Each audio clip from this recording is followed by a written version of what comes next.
Hi, this is another instructional informational video from Martin Roberts and Nicholas Woolwork.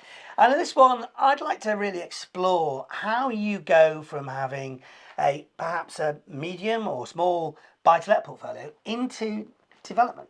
How do you make that leap? And I know this is something that you've obviously done in the past and now got lots of experience in. So how did you, let's talk about you, how did you make that leap?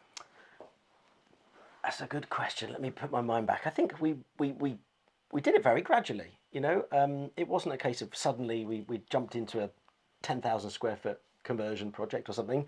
We did a number of HMOs. We did a couple of very small flat conversions, just one flat in a basement of a bigger building, and then we did our first block. It was an office block. We turned into 3 flats, and then we used those 3 flats as HMOs in their own right. So we got excellent income for the building because we got sort of 3 lots of 6, and getting that many tenants in a building, but split up into 3 flats, kept the segregation. That was the first sort of big site. But I'd probably done, 5 or 6, maybe 7 large HMOs, sort of 12 rooms where you would had a separate flat in the basement, 12 room, 12 en suites.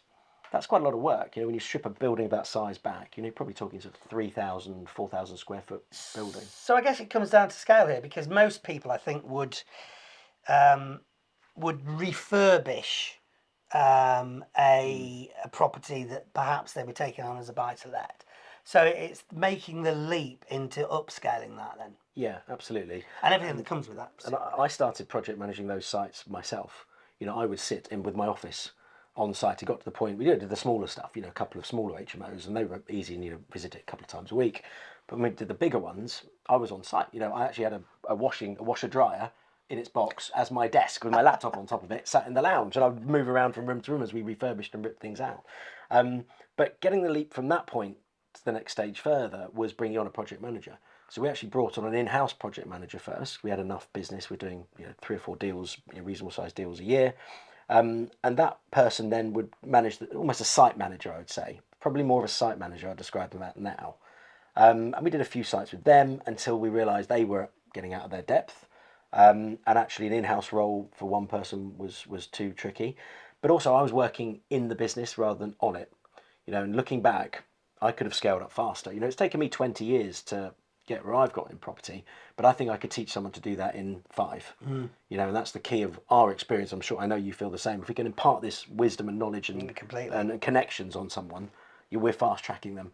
And so what I did next was employ a third-party project management firm that had a QS, multiple QSs in the firm, and several project managers. A good small, medium-sized firm that can be reactive. They can pick up the phone when you're there. They take ownership of your site, but you can then focus on being a developer, not a construction company.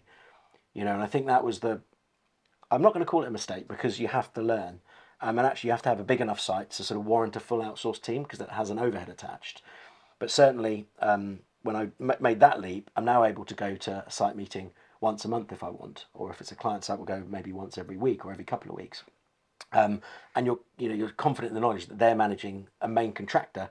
The main contractor's on a JCT contract, which is the form of construction contract. And so you've got the project manager managing the construction firm who's on a tight contract anyway, and the whole process is set up for success. Okay, there's loads of times it can fail, but you've got a process there that there's multiple people kind of auditing and watching things. And then I was able to work on the business. I was able to work on sales and marketing and the finance side more. Before you move on for finance, obviously somebody would potentially have a buy-to-let portfolio, so they perhaps have got equity in that they could leverage, but presumably getting into the world of development finance is a whole different ballgame.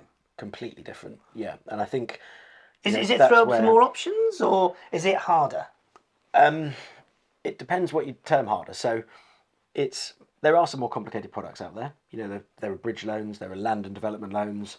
The things that the bank they look at in more detail. So it's harder in respect of getting a loan of a decent size. You need to have the track record and experience. The bank aren't just going to go, oh, you found a building and you've got the money, here's the other half. It doesn't matter how much money you've got, and if you want lending, you've got to have a track record. So actually we've joint ventured with people, recently, literally come from a site day looking at it, between us where we've partnered with them because of the finance. You know, so actually on that particular site, I went on as a director of the SPV, the special purpose vehicle, which helped them get the finance. So it was a win-win for both of us to be working together. And that is something we do. I mean, it's absolutely. worth saying that, you know, we offer that joint venture partnership kind of idea to help people fast track their success. And get them leveraged, you know, get them, if they've got the capital but don't have the track record, that partnership's perfectly placed because we can, you know, we can both go out and make some money together. And that's why a win-win, you know, relationship is best. Just as a positive, I would have thought, coming from having a buy-to-let portfolio where you have got the experience of managing the tenants and the sort of the end product, if you like, that puts you in a good place, I would say, to move then on to building the kind of things that you know you need. 100%. Yeah, I mean, at the end of the day, it's all property. You know, so I looked at these first, you know, we were doing office conversions. We've done a lot of those.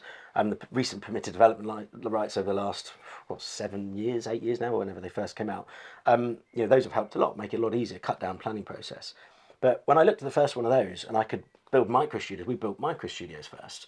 You know, as a build-to-let block, we're building the blocks as one. So we've got one of 42 studios, one of 32. We've done quite a few in between. I looked at those as kind of mega HMOs. You know, we started off in HMOs, you've done a few flat conversions, and then it was like micro studios. You know, more rent, you know, more value on the whole building. You can kind of cut down planning process. You know, they're decent size. They weren't too pokey. You know, 20 to 25 square meters. You know, well designed, and that made, you know, a lot more income on the building. But in terms of making that jump, it's all the same stuff. You know, it's just bigger, more complicated, more risky because of the size. One small mistake can lead to a bigger amount of money lost. So the key is having the right people, and we've talked about this on most of our videos. You can't say it enough. You know, if you have a QS, the right project manager, the right planning consultant, you can mitigate these risks. And that's, you know, the idea of us doing stuff together is that we can mitigate risks for people and get them going. Wealth protection is more important than, you know, building wealth, in my view. Absolutely. So if you want to find out more information about how we can help you, then just check out around this video. There's lots of links and all that kind of stuff. And for more videos, just keep your eye on wherever you saw this, because there will be them. From Nicholas and I, thank you.